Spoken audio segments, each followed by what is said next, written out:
York attitude, Florida charm. Talk so hot, it's a 4-alarm. Right, smart, unafraid.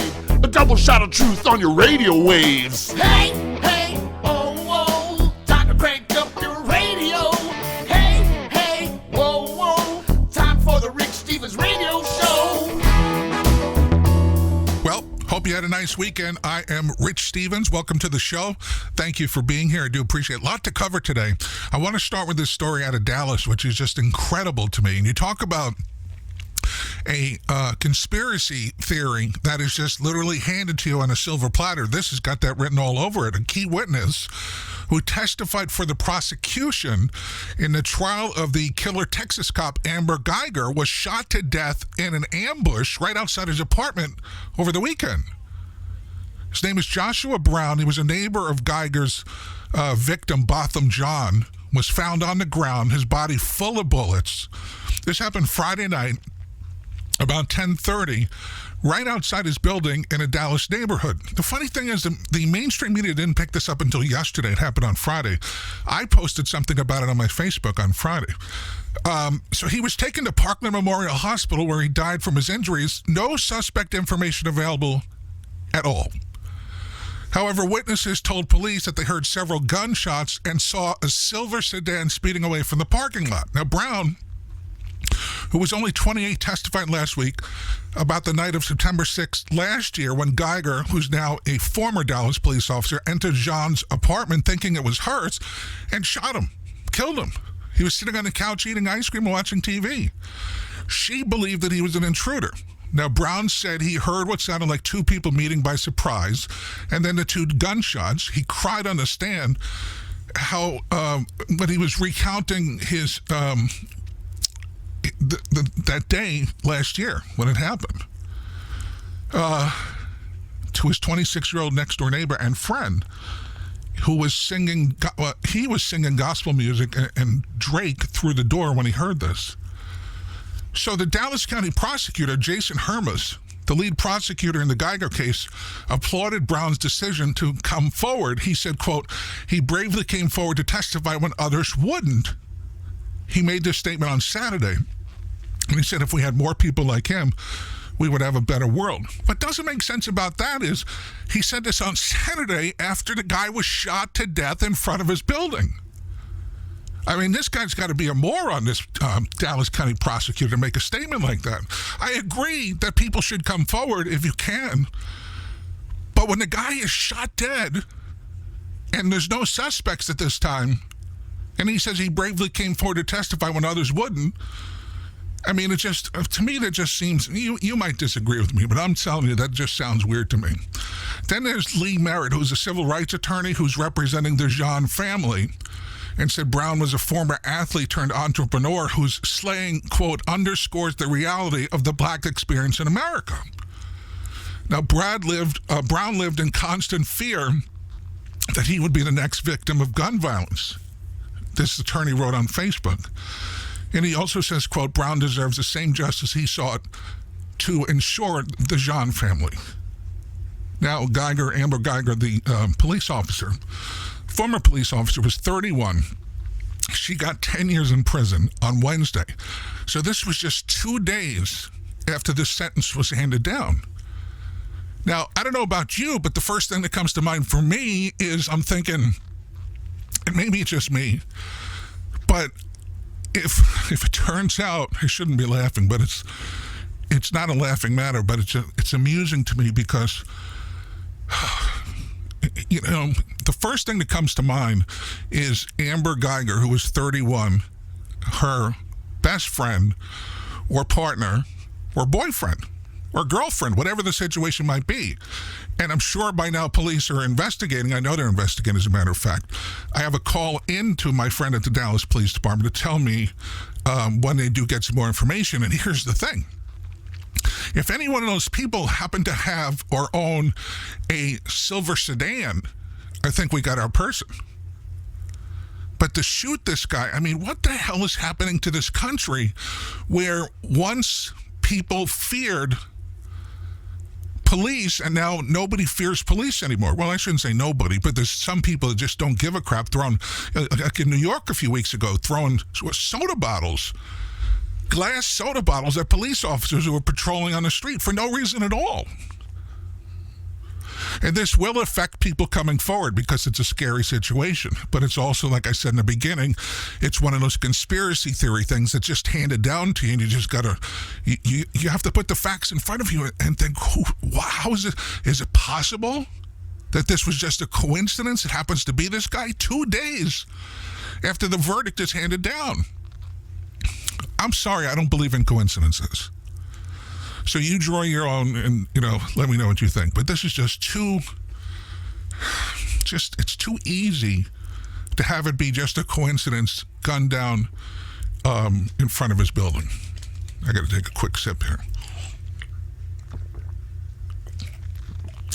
So what do you think? 305-707-7878. 305-707-7878. Now, moving on to another story that likely you're going to hear more about later today, is apparently over the weekend. And again, this is one of those conspiracy things too. Remember when everybody, the Republicans were saying, well, and I agree, the whistleblower didn't get firsthand information. He got it from hearsay, from second and even third parties. And that was really the big story on Wednesday and Thursday, and even Friday of last week. So now, over the weekend, a second whistleblower has come forward with information about President Trump's call with the president of Ukraine, according to attorneys representing the original whistleblower and the intelligence officer who earlier had the complaint set off a series of events that led to impeachment inquiry. Now, the second whistleblower, ready?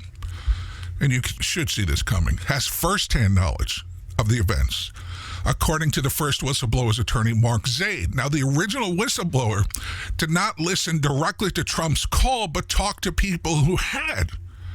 The first complaint filed in, I guess it was last month, with the intelligence community's inspector general, centered on that July 25th phone call during which President Trump asked the Ukrainian president to look into why Ukraine's top prosecutor had apparently ended an investigation into a Ukrainian gas company that once employed former Vice President Joe Biden's son as a board member, paying him $50,000 to $85,000 a month. That's why the House Democrats launched a formal impeachment inquiry last month as well, as details of that conversation were made public.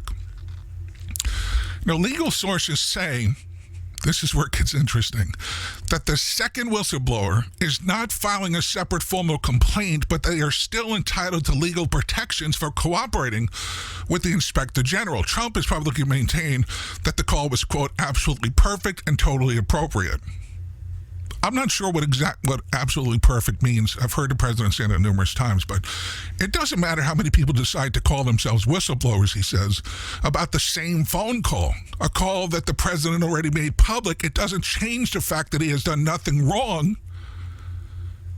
Now, text messages given to Congress on Thursday and released by House Democrats suggest that the call was part of a broader effort from Trump and his administration to pressure Ukraine.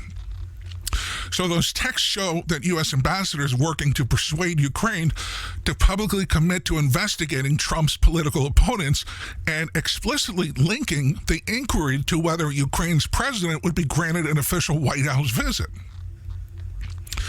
So the messages offer the fullest picture to date, supposedly, of how top diplomats and Trump's personal attorney, Rudy Giuliani, sought to advance Trump's goal of getting the Ukrainians to investigate both meddling in the 2016 election and Joe Biden's son, Hunter Biden. It's crazy. Now, the new details on how Trump's pressure campaign on Ukraine unfolded came as the president publicly called for another foreign country, China, to probe one of his top political opponents as well. So now Trump and his top allies have brushed off reports about the second whistleblower. He said the first so-called secondhand information whistleblower got my phone conversation almost completely wrong. So now word is they're going to bench. And another whistleblower is coming from the deep state, also with secondhand info. He tweeted this on Saturday. And then, quote, meet with Shifty, keep them coming. I mean, you gotta, and again, I keep saying this, but I can't help it. You know, you gotta love the president just for, you know, having the chutzpah to attack, you know, he refuses to be backed into a corner. And he comes back swinging every single time. And the people that hate Trump hate him even more because he's able to do that. And the people that love Trump love him even more because he does that. No other president's done anything like this. So it's very interesting to just sit on the sidelines and watch. And 9 times out of 10, you're going to see, especially with this whistleblower thing, now the third whistleblower is going to come forward, and it's going to fall right into the way, you know, the president has tweeted and made live comments at the White House over the weekend. Speaking of over the weekend, Todd Phillips' Joker had the last laugh in the box office debut, earned $93.5 million just here in the United States from about 4,300 theaters to set a new opening record for the month of October, despite heightened security at cinemas across the United States. Now, here in South Florida, I know in Delray at a couple theaters, the theaters were evacuated right in the middle of the movie. It's a very dark, R-rated supervillain movie starring Joaquin Phoenix as a mentally ill misfit turned homicidal maniac. That sounds like fun. Who did even more business overseas, raking in $141 million for more than 70 markets for a global start of $234 million. It doesn't even have a release date in China yet. Now, both figures likewise set new benchmarks for the month. Now, in North America, Joker bested last year's Venom, which started off with $80.3 million domestically. And to boot, the controversial Origin pick danced to one of the best 3-day bounds of all time for an R-rated title, as well as boasting the 5th biggest weekend launch of 2019 to date. And it's also Warner Brothers' biggest debut in 2 years. Now, here's the thing.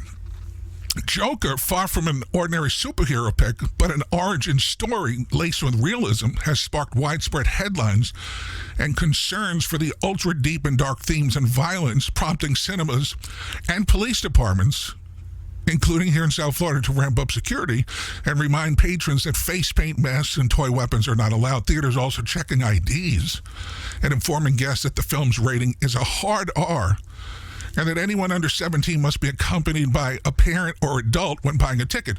Only 8% of ticket buyers were between the ages of 13 and 17, according to exit polling. And figures aren't available for those 12 and under, by the way.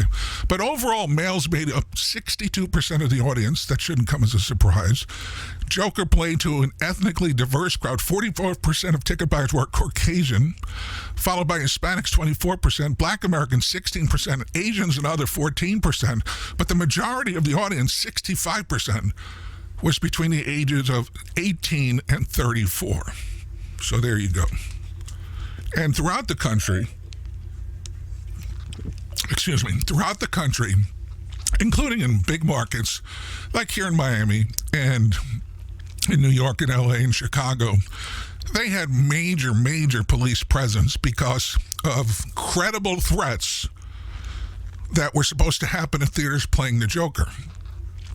So far, I haven't seen any stories or heard any stories about it, but, you know, just nonetheless, it's still... When we've gotten to a point where we do movies like this, and they said, I saw several reports of, and this was, this was Saturday night. I saw several reports of people walking out, actually running out of the theater at the quarter mark, a quarter way through the movie, because it was just too scary for them. And what's so funny about it, the director and the producer both said independently, Joaquin Phoenix said as well, that this is not one of those scary movies that'll make you, you know, think twice, when in fact, if people are running out of the theater, hello, that's got to be, you know, pretty harmful. And the thing that scares me about this, and I used to think the opposite of this, but now I think my opinion has changed dramatically. When people used to say, they used to blame violence on video games, and I know we talked about this on Friday, when the violence that they see on a screen, and then they take it to real life, I used to laugh at that and say, come on. But now I'm starting to think differently about this. Same thing I'm thinking differently about movies when you're showing things, and even TV shows. There's some dark TV shows now. A lot of these are on Netflix and Amazon Prime, but there's some on broadcast TV as well. So you just gotta, I don't know if we're asking for trouble on our own, but something's telling me we are. So I just wanted to share that with you. Back to a little politics. Joe Biden, when he launched his presidential bid, he had a clear message to his party. No one is more equipped to take the fight directly to Donald Trump. But you see, the last 2 weeks have tested just how the Democratic frontrunner really was for the kind of all-out assault that the president has launched against him and, of course, his family. Now, Biden had always expected, and close allies had long warned, that Trump and his allies would try to make his family an issue. And one of his final hurdles before joining the race was a family meeting to make sure the tight-knit Biden clan was ready. They're not naive, Biden would say to his family members. And after that get-together, from the time they were born, they've been in the public eye. He said they understood that the primary will be very difficult in a general election running against President Trump. I don't think he's likely to stop at anything in whomever he runs against. That's Joe Biden's statement. So now, longtime confidants of the former vice president said that he could say that even he could not have anticipated. One day I'll learn how to write so I could read it in my own handwriting, that the president could escalate his attack so dramatically or so early. So that came as a big surprise. And his reluctance to discuss his family in the campaign is a major reason why he has chosen not to respond more forcefully to Trump's current assault until recent days. He said the other day it was way beyond anything I quite frankly thought he would do. He said that in one of these campaign forums last week, and the current onslaught is threatening to overwhelm Biden's candidacy at an already difficult time with his frontrunner status in the Democratic presidential field, which is imperiled by tightening polls, slower fundraising, and now a full-fledged assault by President Trump and his allies. Now, Biden's third White House bid has already endured a series of trials beginning before he even launched his candidacy back in April. Remember the accusations of inappropriate physical contact, heightened scrutiny on his Senate record, and at times halting debate performances, which supposedly on the next debate, which is going to be on CNN, oh joy, he's going to come out fighting. Now, through it all, his campaign had pointed out that his status as the frontrunner in a crowded primary field had proven remarkably enduring, especially on the question of which Democrat voters think could best take the president on in a general election. Now, advisors say that growing support for impeachment in the polls show that the public is focused on the developing White House scandal. But this is according to mainstream media. It doesn't mean a damn thing. But still, the scope of the challenge appears far greater now, as one longtime Biden associate puts it, quote, if he survives this, he should be president. So the campaign is buried in free advice from a vast network of allies, and most of it encouraging a more aggressive response by the candidate himself to the president. But back at his headquarters, they've been working on an overdrive to push back on the Ukraine narrative and almost daily escalations by the president. Biden himself, by the way, has been reluctant to respond in kind, given that his son, Hunter, is squarely in the middle of Trump's attack. I don't think Joe Biden knows how to use Twitter. I truthfully believe that. But it took until Thursday night in Reno, Nevada, for Biden to offer his most forceful response to President Trump, yet telling an audience that he will, quote, put the integrity of my whole career into public service to this nation up against his long record of lying and cheating and stealing any day of the week. And then he said, let me make something clear to Mr. Trump and his hatchet men and the special interest funding his attacks against me. I'm not going anywhere. I mean, you see, the issue here is that Joe Biden, who seems like a nice guy. I don't have anything against Joe Biden. Oh, remind me to talk about the Bernie Sanders thing. But Joe Biden is just not ready for the fight of his life. And as far as Bernie Sanders, here's another thing. He had chest pains. I said this on Friday. He had chest pains a week before, did nothing about it. When you have chest pains, you got to do something about it, especially if you're getting up there in age. He's 78 years old. The last debate, I thought Bernie Sanders was going to, God forbid, have a heart attack right on the stage. He says, now that he has been released, it was, in fact, not just a blockage, but, in fact, a heart attack, a very severe heart attack, because he had 2 stents placed. Now, if he comes out swinging, which he's got to do, because this next debate, the October debate, which is coming up, I think it's next week, is very, very vital and very important to every candidate that's up there. So, you know, you have to sit back and wonder, is he actually ready, Bernie Sanders? His face, you know, when his face turns red and he really looks like he's going to have a heart attack. And I'm not making fun of the guy. I like Bernie Sanders. I just don't like what he stands for. And I just love when he talks, because it always reminds me of Larry David and also the aardvark from the Pink Panther cartoons. Hello, you talking to me? That guy, you know? Bernie. Elephants, boy, you talk about turning a page, huh? Elephants are very close-knit animals as far as their families. 6 elephants died while trying to save each other from a notoriously dangerous waterfall in Thailand over the weekend. This happened on Saturday. It was very tragic. At the Kao Yayo National Park, when a baby tusker slipped into the waterfall, which is known locally as Hal Narik or Hell's Fall, and the other elephants rushed over to try and help. The park officials said they heard elephant cries coming from a creek near the waterfall Saturday about 3 o'clock in the morning. And then about 3 hours later, officials found the body of the 3-year-old tusker near the base of the falls, and 5 other elephants were discovered in a nearby ravine. The other elephants trying to help.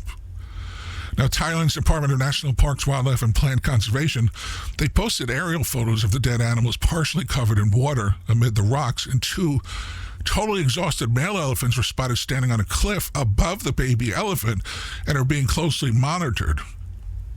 Now, Edwin Week, who's the founder of Wildlife Friends Foundation, Thailand, he told the BBC the incident may take an emotional toll on the 2 that survived. He said it's like losing half your family. In 1992, you might remember, a herd of 8 elephants died at the same falls in a similar incident. The waterfall has been closed to the public indefinitely until they figure out what the next move will be. It's a shame. It's really a shame. So President Trump said to the Democrats, I see your Medicare for all and raise you this executive order. Let me explain. Medicare is a government program that provides health insurance to Americans age 65 and over, as well as some younger people that have disabilities. Now, in 2016, our friend Senator Bernie Sanders from Vermont pushed the idea of Medicare for all, which would expand Medicare to everyone and eliminate most private health insurance. Now, since then, the progressive Democrats have jumped on board. Yesterday, Trump signed an executive order to fight back on the issue. So the focus is on Medicare Advantage plans that people who qualify for Medicare can get through private health insurance providers, like Aetna, Blue Cross, United. Roughly a third of the 60 million people on Medicare use these plans. Now, the government pays those companies a fixed amount to help cover people who may want to access more services. Now, this executive order is designed to strengthen Medicare Advantage. So you're wondering how? Well, it reportedly directs the government to cover more things for people who opt into it, like adult daycare. It's also trying to lower costs for procedures that take place in hospitals as opposed to the doctor's offices. So how are the Democrats taking this? Well, they haven't yet. But the president is getting called out for framing the issue as Democrats trying to take away America's health care benefits when they haven't advocated for that. But it sure sounds like that, doesn't it? Now, there's some candidates like Bernie Sanders and Senator Elizabeth Warren would effectively get rid of private insurance, but other Democrats like former VP Joe Biden and Senator Amy Klobuchar support the idea of a public option for those who want it. I mean, health insurance has become one of the biggest issues for 2020. The Trump administration has proposed cuts to Medicare in the past, which is running out of money supposedly, but now the administration is trying to pitch itself as a defender of the very program it's tried to cut. Listen, today's my appreciation day. Today is my gratefulness day. Today I'm here to tell you that I am grateful to you. I am thankful to you. I appreciate you listening. I appreciate you sharing the show. I appreciate the texts at 305-707-7878, 305-707-7878, and the voicemails too. And I just thank you from the bottom of my heart. Really, truly appreciate it. Thanks for listening to The Rich Stevens Show.